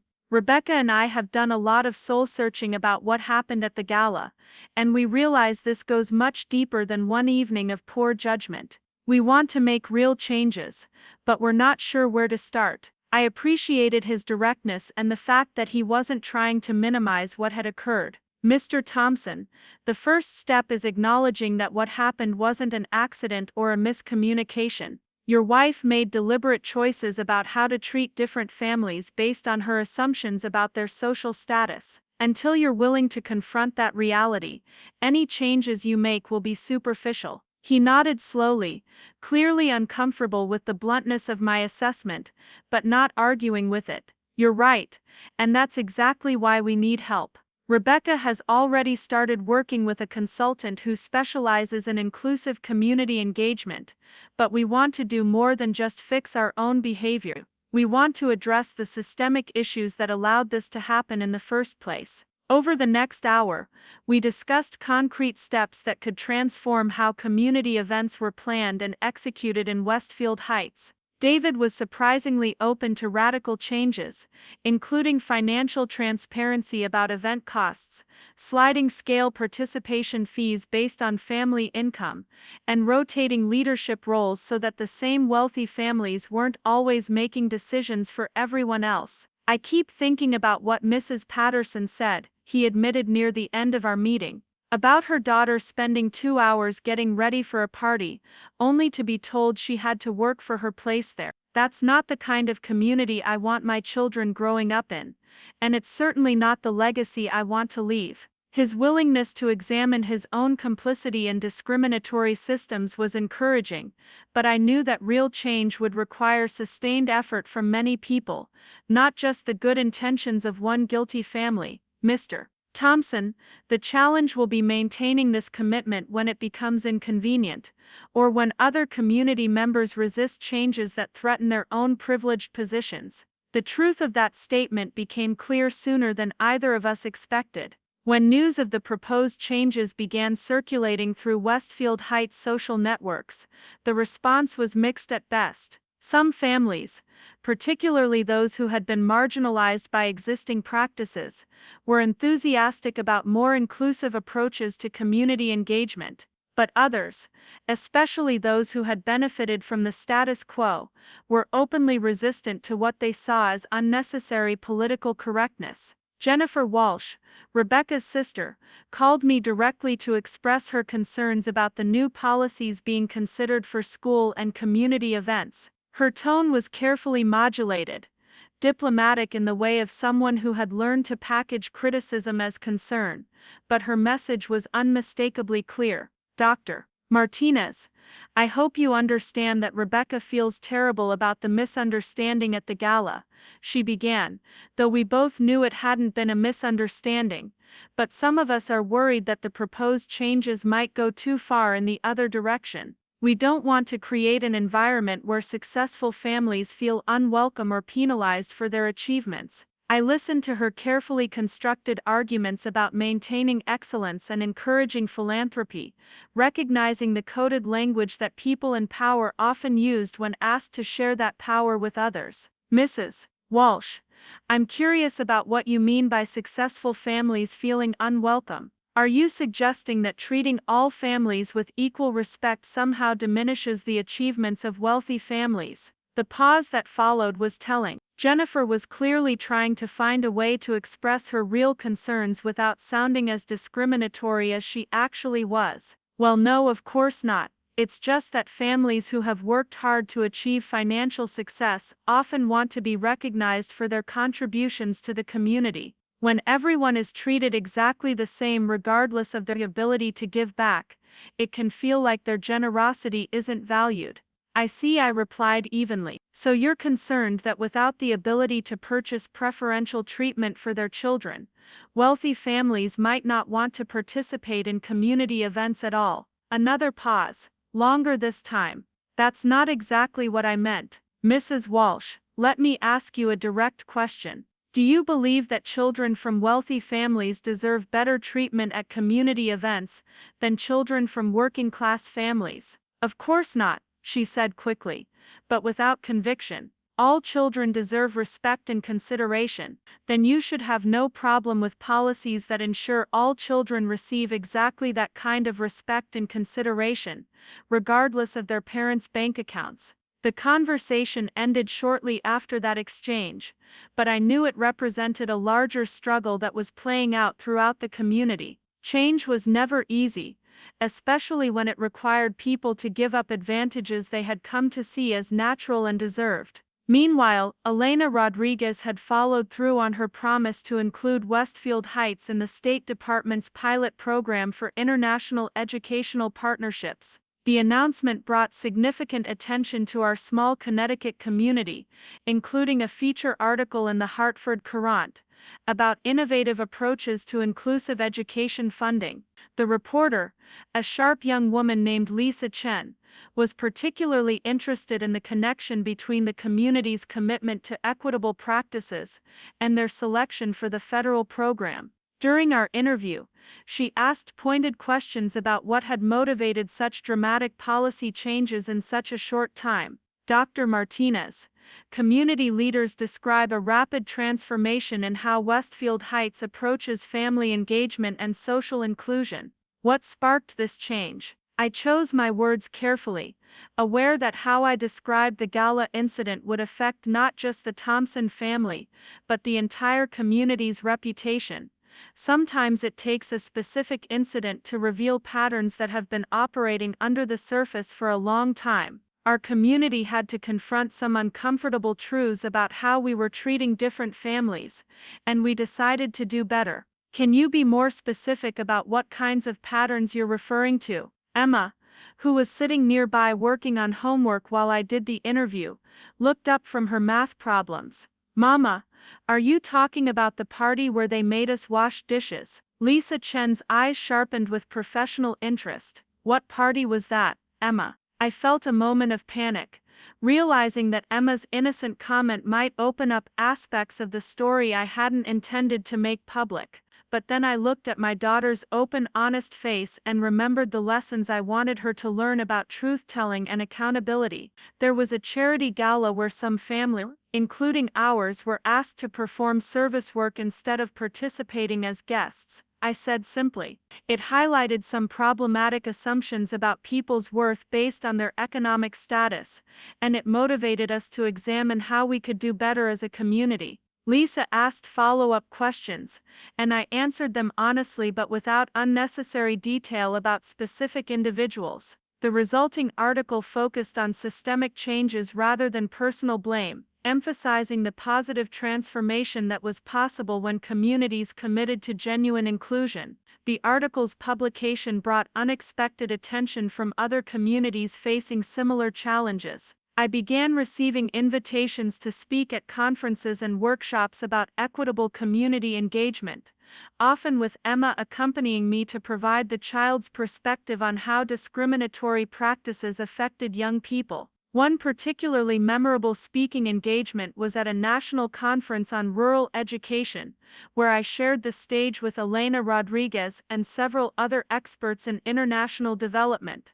During the panel discussion, an audience member asked about the role of children in advocating for their own fair treatment. Emma, who had been sitting in the front row taking notes in her small notebook, raised her hand and was invited to approach the microphone. Standing barely tall enough to reach the podium, she spoke with the clarity that only children possess when discussing fundamental fairness. I think grown-ups sometimes forget that kids can tell when something isn't fair, she said, her voice carrying clearly through the auditorium. At the party where they made us work, all the kids knew it was wrong, even the kids whose parents were being mean to us, but nobody thought we were allowed to say anything about it. The audience was silent, absorbed by this 8-year-old's analysis of power dynamics and voice in community decision-making.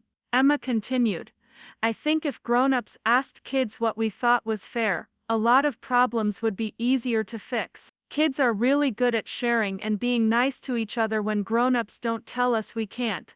The applause that followed was sustained and heartfelt. But what struck me most was the number of conference attendees who approached us afterward to share their own stories about children who had been silenced or marginalized in community settings. Emma's simple observation had touched on something universal about how adult social hierarchies often prevented children from experiencing the natural equity and friendship they were capable of creating. Back in Westfield Heights, the changes continued to unfold in ways both dramatic and subtle.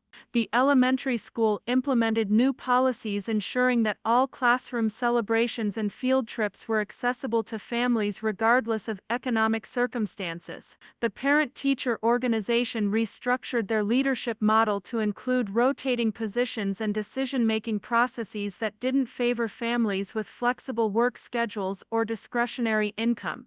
Most significantly, Rebecca Thompson had undergone what appeared to be a genuine transformation. She enrolled in courses on cultural competency and community organizing, began volunteering with organizations that served low-income families, and used her social connections to advocate for policy changes rather than personal advantage. During a chance encounter at the grocery store 3 months after the gala, she approached me with what seemed like genuine humility. Dr. Martinez, I know we haven't spoken since that night, and I wanted you to know how much your courage has changed my understanding of community leadership. I was pushing a cart through the produce section while Emma selected apples, and Rebecca's presence felt surprisingly comfortable rather than awkward. Mrs. Thompson, I appreciate you saying that. How are things going with the new community policies? It's been challenging, she admitted, helping Emma reach apples from a higher shelf. Some of our friends think we've gone too far, and there have been some difficult conversations about privilege and responsibility.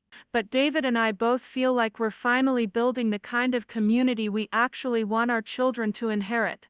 Emma looked up from the apples she was bagging. Mrs. Thompson, are you the lady from the party? Rebecca's face flushed slightly, but she knelt down to Emma's eye level with apparent sincerity. Yes, Emma, I am, and I want you to know how sorry I am for how I treated you and your mother that night. It was wrong, and I'm working hard to make sure nothing like that ever happens again. Emma studied her face with the serious consideration children bring to adult apologies. It's okay. Mama says people can learn from mistakes if they really want to. Are you really learning? I'm trying very hard to learn, Rebecca replied, and I hope that someday you might give me a chance to show you that I can do better. Emma nodded thoughtfully. Tyler is nice. Maybe we could all play together sometime when there's no party work to do. The simplicity of Emma's forgiveness was both humbling and instructive. Children, I reflected, were remarkably capable of moving forward when they believed that change was genuine and that their dignity would be protected going forward.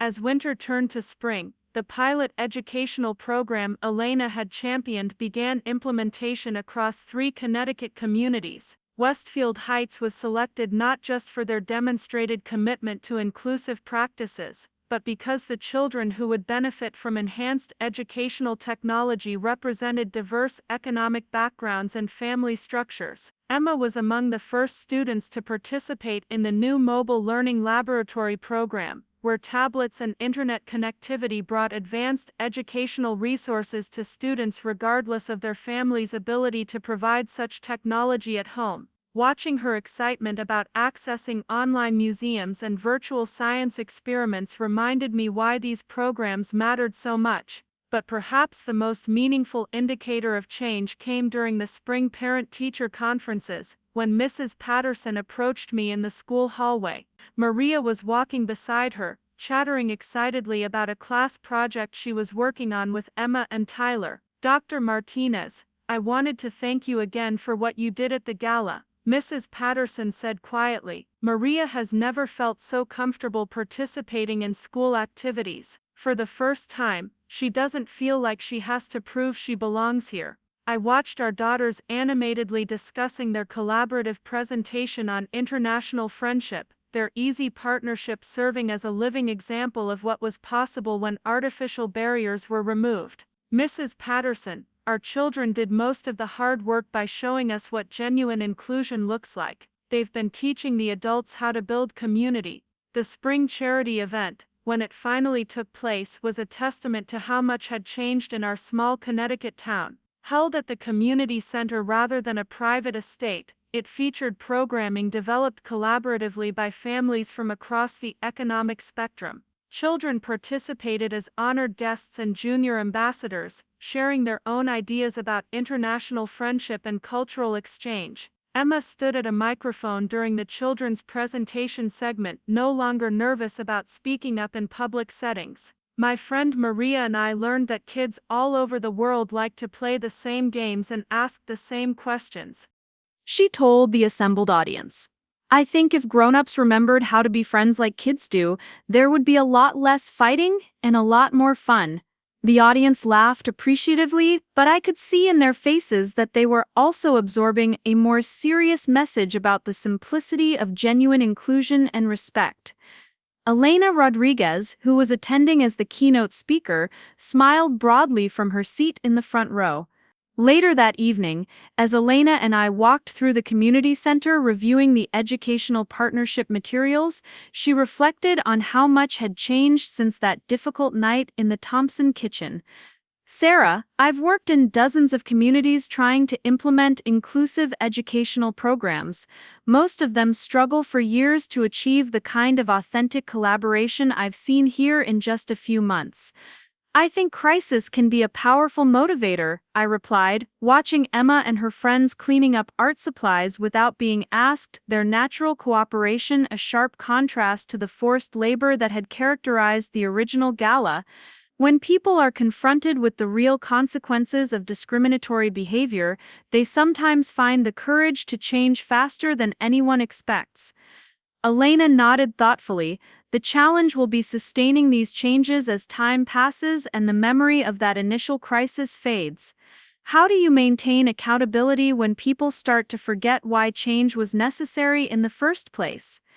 It was a question I'd been pondering myself as I watched the community's transformation unfold. I think the answer lies in the children, I said, gesturing toward Emma and her friends. They've experienced genuine inclusion and equity, they know what respect feels like, and they're not going to accept less as they grow older.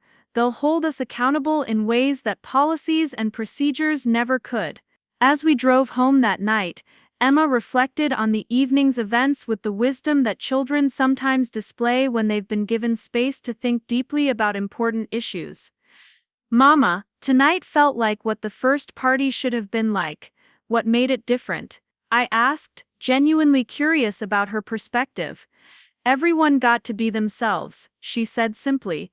Nobody had to pretend to be smaller or bigger than they really are, and the grown-ups asked us what we thought instead of just telling us what to do. Her observation captured something essential about what had changed in our community. The transformation hadn't just been about policy reforms or sensitivity training. It had been about recognizing the fundamental humanity and wisdom that every person brought to community life, regardless of their age, economic status, or social connections. Months later, when I was invited to keynote a national conference on community development, I chose to focus my presentation on the lessons we'd learned from children about authentic inclusion. Emma attended with me, now confident enough to field questions from the audience about her experiences and observations. During the question and answer session, a superintendent from a large urban district asked Emma directly, "What advice would you give to other kids who see unfair treatment but don't know how to speak up about it?" Emma considered the question seriously before responding. "I think kids should tell grown-ups they trust when something feels wrong, even if they're scared. And grown-ups should really listen instead of just saying that's how things work. Because sometimes things work badly, and kids can see that even when grown-ups can't." The conference audience erupted in applause, but what moved me most was seeing the faces of educators and administrators who were clearly processing Emma's words as professional guidance rather than cute commentary from a child. She had become, at 9 years old, a genuine advocate for equity and inclusion. The drive home from that conference gave us time to reflect on how much our lives had changed since that evening at the Thompson estate. Emma was thriving academically and socially, confident in her own worth and skilled at advocating for fairness in peer interactions. I had rebuilt my professional identity in ways that felt more authentic and purposeful than my previous career, combining international development expertise with community organizing skills. But perhaps most importantly, we had learned that change was possible even in the most entrenched systems of discrimination, when people found the courage to speak truth and work together toward genuine solutions. Our small Connecticut community had become a model for inclusive practices that was being studied and replicated in other places, proof that transformation could begin with a single moment of refusal to accept diminishment. As we pulled into our apartment complex, Emma made one final observation that captured everything I hoped she had learned from our experience. "Mama, I'm glad that mean thing happened at the party, because it taught us that we don't have to accept mean things. And now we can help other people learn that too." Her words reminded me that sometimes the most difficult experiences become the foundation for the most important growth, both personal and collective. The evening that had begun with humiliation and discrimination had ultimately led to empowerment and community transformation, because we had chosen to see it as an opportunity for change rather than simply an injustice to endure.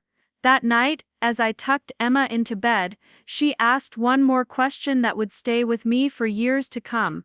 "Mama, do you think the kids who come after us will have to learn the same hard lessons we did, or will things be better for them?" I thought about all the policy changes, the shifted attitudes, the children who were growing up with different expectations about respect and inclusion. I think things will be better for them, Misha, because you and your friends are going to make sure of it. That's how change really happens. One generation decides to create something better for the next one. She smiled and closed her eyes, secure in the knowledge that her voice mattered and that fairness was worth fighting for. As I turned off her bedroom light, I reflected on the profound truth that sometimes the most powerful advocates for justice are the ones who refuse to accept injustice as normal, regardless of how young they are or how powerless they might seem to the adults around them. 2 years had passed since that transformative evening at the Thompson estate, and I found myself standing in the same community center where we'd held our first truly inclusive charity event. But this time the occasion was far more significant. The Connecticut State Department of Education had chosen Westfield Heights as the site for announcing a statewide initiative on equitable community engagement, and Emma stood beside me at the podium, no longer the uncertain child who had once been handed a dish towel at a party. The auditorium was filled with educators, policymakers, and families from across the state, all gathered to learn about what had become known as the Westfield Model for Inclusive Community Development. What struck me most as I looked out at the audience was the diversity of faces, economic backgrounds, and perspectives represented in the room.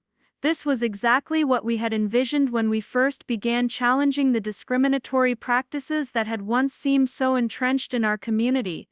Emma adjusted the microphone with the confidence of someone who had learned that her voice mattered, that children's perspectives on fairness and inclusion were not just cute additions to adult conversations but essential components of creating just communities. At 11 years old, she had become something I never expected, a nationally recognized advocate for children's rights in community decision-making processes. 3 years ago, Emma began, her voice clear and steady. I went to a party where the grown-ups made me wash dishes because they thought my family wasn't important enough to just enjoy the evening. Today I'm here to tell you that every kid deserves better than that, and every community can do better when they really want to. The silence that followed her opening was the kind that indicated an audience was truly listening, processing the weight of what this young woman was sharing. Emma had learned to speak about our experiences without bitterness or blame, focusing instead on the possibilities for transformation that existed in every community willing to examine their own practices honestly. I watched from the side of the stage as she continued her presentation, describing the concrete changes that had taken place in Westfield Heights and the lessons that could be applied elsewhere.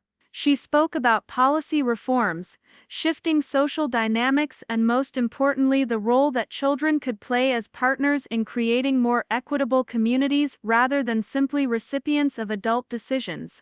The thing about kids, Emma said, is that we usually know when something is unfair before grown-ups figure it out. We're really good at sharing and including everyone when nobody tells us we can't. So maybe communities should ask us what we think is fair instead of assuming we don't understand these things. The applause that followed was enthusiastic, but what moved me most was seeing the faces of other children in the audience, many of whom had been brought by parents who wanted them to see what advocacy looked like. These children were absorbing lessons about speaking up, standing together, and refusing to accept discrimination as normal or inevitable. After Emma's presentation, Dr. Patricia Williams, the State Education Commissioner, took the podium to announce the formal adoption of the Westfield Model as a template for community engagement throughout Connecticut. The model included specific protocols for ensuring equitable participation in school and community events, guidelines for inclusive decision-making processes, and most innovatively, formal roles for children as advisors in community development initiatives. What began as a local response to a painful incident has evolved into a blueprint for transformation that we believe can benefit communities throughout our state and beyond. Dr. Williams explained. The key insight from Westfield Heights is that authentic inclusion requires more than good intentions. It requires systematic changes to how we structure participation, share power, and value different perspectives. During the break that followed, I was approached by Maria Patterson, now 13 and serving as the student representative on Westfield Heights Community Development Board. She had grown from the shy 8-year-old who once sorted silverware in an oversized apron into a confident young woman who regularly presented policy recommendations to town council meetings. Dr. Martinez, I wanted you to know that I'm starting high school next year with plans to study international relations and community organizing, she said with a smile that reminded me of how far we'd all come. I keep thinking about that night when Emma and I were working in the kitchen and how different everything became after you spoke up. I want to help other communities learn these lessons without having to go through the painful parts first. Her words captured something essential about what our experience had taught us. Change was possible, but it often required someone to be willing to name injustice and work towards solutions even when doing so was uncomfortable or risky. Maria had learned that lesson at a young age, and now she was committed to using that knowledge to help others. Tyler Thompson appeared beside us, now 15 and bearing little resemblance to the awkward teenager who had once asked his mother why she thought it was acceptable to make children work at parties. He had become one of the most effective youth advocates in our community, using his family's social connections and resources to support rather than dominate community initiatives. Maria, are you ready for the panel this afternoon? He asked, referring to the youth leadership session they would be co-facilitating for other teenagers interested in community organizing. I think we have representatives from 12 different towns coming to learn about peer advocacy strategies. Watching Maria and Tyler work together as colleagues and friends, I reflected on how profoundly their relationship had been shaped by that difficult evening years earlier. Instead of accepting the social hierarchies their parents had initially modeled, they had chosen to build something more equitable and collaborative. Their friendship had become a template for other young people learning to navigate privilege and responsibility in community settings. The afternoon panel session was particularly powerful because it was designed and facilitated entirely by young people, with adults present only as listeners and learners. Emma, Maria, and Tyler shared the stage with youth representatives from other Connecticut communities discussing strategies for identifying and addressing discriminatory practices in schools and community organizations. The hardest part, explained a 16-year-old from New Haven, is convincing adults that we're not trying to be disrespectful when we point out unfair treatment. We're trying to help make things better for everyone, but sometimes grown-ups hear criticism when we're actually offering solutions. Emma nodded in agreement. I think adults sometimes forget that kids have been watching how they treat different people for years before we're old enough to say anything about it.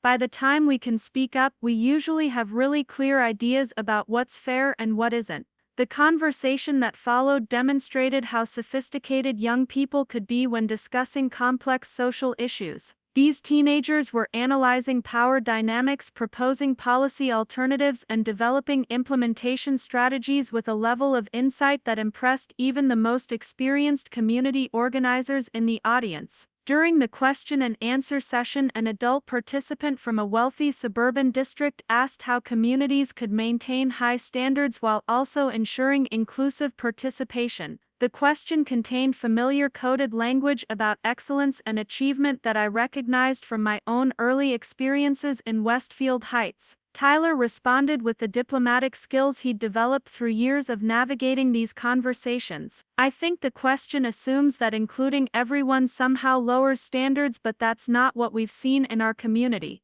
When more families can participate and contribute their ideas, we actually end up with better events and stronger programs because we have more creativity and more resources to draw on. Maria added, the real question is whether your standards are about actual quality or just about excluding certain people. If your definition of excellence requires keeping some families out, then maybe you need to examine what you're really trying to achieve. Their responses demonstrated how effectively young people could address discriminatory attitudes without being confrontational or dismissive. They had learned to speak truth to power while maintaining relationships and focusing on constructive solutions rather than personal blame. The conference concluded with a ceremony recognizing communities that had implemented significant reforms in their engagement practices. Westfield Heights received the inaugural Award for Community Transformation, But what made the moment particularly meaningful was that the award was accepted jointly by representatives from across the economic spectrum, including children, parents, educators, and community leaders working as genuine partners. Rebecca Thompson was among those accepting the award, her presence serving as a powerful symbol of how dramatically individuals could change when confronted with the consequences of discriminatory behavior. Over the past 2 years, she had become one of the most effective advocates for inclusive practices in our region, using her social connections and organizing skills to support rather than exclude marginalized families. 2 years ago, I was part of the problem, she acknowledged during her brief acceptance remarks. I made assumptions about people's worth based on their economic status, and I used my position to maintain social hierarchies that harm children and families in our community. Today, I'm honored to accept this recognition on behalf of everyone who taught me that leadership means lifting others up, not keeping them down. Her words were delivered with genuine humility, but also with the confidence of someone who had done the hard work of examining and changing deeply ingrained attitudes. Rebecca's transformation had been neither quick nor easy, but it had been authentic and sustained, serving as evidence that even people who had benefited from discriminatory systems could become powerful advocates for change. After the ceremony, Elena Rodriguez approached our group with news that would expand our impact far beyond Connecticut's borders. She had been working with international development organizations to adapt the Westfield model for implementation in educational partnership programs worldwide, focusing particularly on communities where economic inequality created barriers to children's educational participation. Sarah, we've received approval to pilot inclusive community engagement protocols in 6 countries across Latin America, she announced with obvious excitement. The State Department wants you to lead the international implementation team working with local partners to adapt these principles for different cultural and economic contexts. The opportunity was both thrilling and daunting. It would mean traveling extensively, working with communities facing much more severe economic challenges than anything we'd experienced in suburban Connecticut, and scaling up principles that had been developed in a relatively small and privileged setting. But it also represented the logical extension of everything we'd learned about the importance of inclusive practices in creating educational opportunities for children. If these approaches could work in international contexts, they could potentially impact the lives of thousands of children who were currently excluded from educational resources due to economic discrimination. Emma, who had been listening to our conversation with growing excitement, looked up at me with eyes that held both hope and determination. Mama, does this mean we'll get to help kids in other countries learn that they don't have to accept unfair treatment?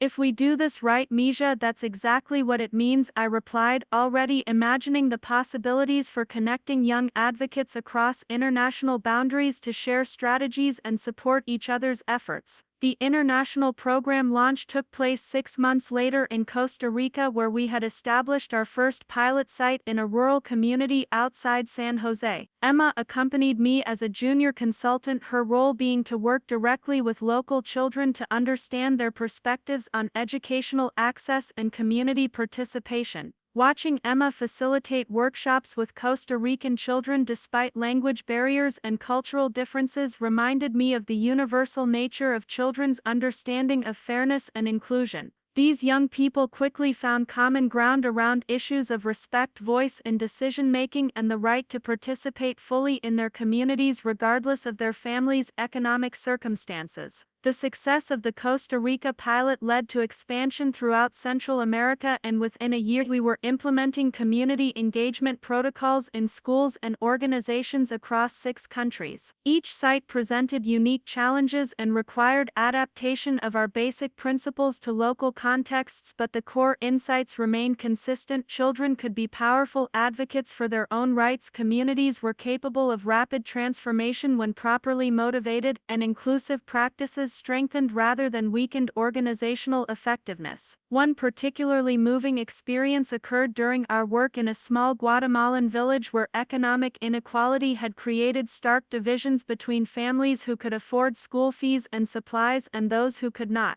Children from poorer families had been assigned cleaning and maintenance duties at the school while their wealthier peers attended classes, a system that bore uncomfortable similarities to what Emma had experienced at the Thompson estate. Working with local educators and community leaders, we implemented new policies ensuring that all children could participate in educational activities regardless of their family's ability to pay fees or provide supplies. The transformation was dramatic and rapid, but what struck me most was the response of the children themselves. "Now I can learn with my friends instead of watching them learn while I work," explained 10-year-old Carlos, whose family had previously been unable to afford the informal fees that had excluded him from regular classroom participation. "I always knew I was smart enough to be in class, but nobody asked me what I thought about it until you came here." His words echoed Emma's experience years earlier and reminded me that children's understanding of injustice transcended cultural and economic boundaries. Whether in suburban Connecticut or rural Guatemala, young people recognized unfair treatment and were capable of articulating both the problems and potential solutions when adults were willing to listen.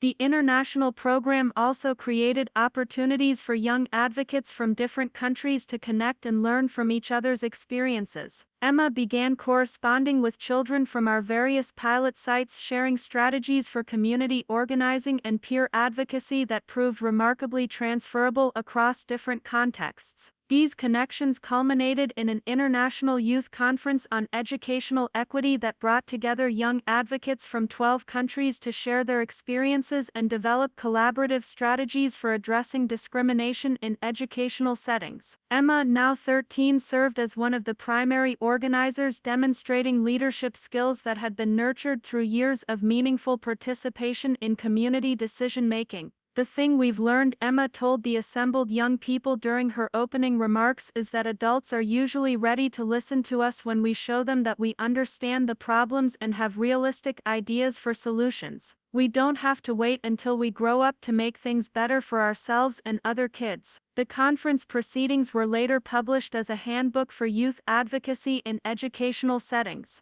with contributions from children and teenagers who had successfully challenged discriminatory practices in their own communities. The handbook became a resource for educators and community organizers worldwide, demonstrating how young people could be genuine partners in creating more equitable educational opportunities. Back in Westfield Heights, the changes that had begun with that difficult evening at the Thompson estate had continued to deepen and expand. The community had become a destination for educators and policymakers seeking to understand how rapid social transformation was possible, and our local elementary school was regularly hosting visitors from other districts interested in implementing similar inclusive practices. But perhaps the most meaningful indicator of lasting change was the way children in our community had internalized expectations of fairness and inclusion. Emma's younger classmates had grown up in an environment where their voices were valued, where economic differences didn't determine social status, and where advocacy for justice was modeled by adults and peers alike. During a recent school board meeting, I watched a group of third graders present a proposal for making recess activities more inclusive for children with different physical abilities and interests. Their presentation was sophisticated, well-researched, and delivered with the confidence of young people who had learned that their perspectives mattered in community decision-making. "We noticed that some kids don't get to play with everyone else during recess because the games require things they can't do or don't want to do," explained 8-year-old Sophia, who had organized her classmates to conduct surveys and develop alternative activity options. "We think everyone should get to have fun together, so we came up with some ideas for games that include everybody." Their proposal was unanimously approved by the school board, but what struck me most was how naturally these children had moved from identifying a problem to developing solutions to advocating for implementation. They had learned at a very young age that fairness was something they could actively create rather than simply hope for. As I reflected on the journey that had brought us to this point, I realized that the most significant transformation hadn't been in policies or procedures but in expectations. Children in our community now expected to be treated with respect, to have their voices heard, and to participate meaningfully in decisions that affected their lives. Adults had learned to see young people as genuine partners rather than simply recipients of adult decisions. These shifted expectations were already influencing the next generation of community leaders. Emma and her peers were planning to establish a youth council that would provide input on all major community decisions, ensuring that inclusive practices continued even as individual advocates graduated and moved on to other challenges. The goal isn't to fix everything once and then assume it will stay fixed, Emma explained during a recent conversation about her future plans. The goal is to create systems where fairness and inclusion are just how things work, so kids who come after us don't have to fight the same battles we did.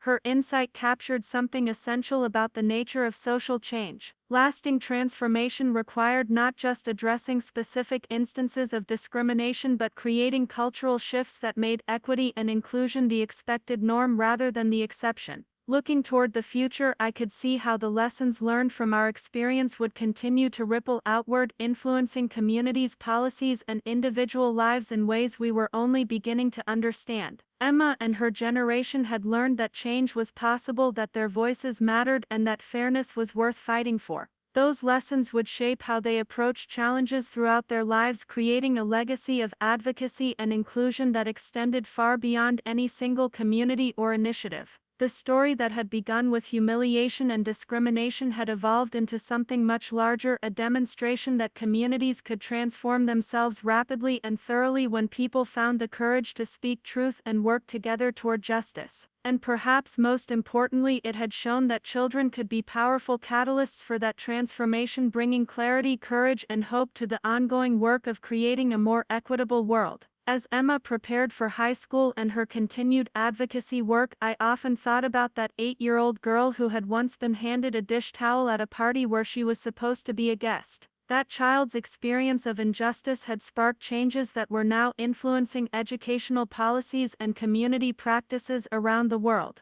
Her courage to trust that fairness was possible had created opportunities for thousands of other children to experience the respect and inclusion they deserved. The dish towel had become a symbol of transformation, reminding us all that sometimes the most painful experiences contain the seeds of the most meaningful change. When people choose to use those experiences as motivation for creating something better rather than simply enduring what exists. Up next, you've got 2 more standout stories right on your screen. If this one hit the mark, you won't want to pass these up. Just click and check them out.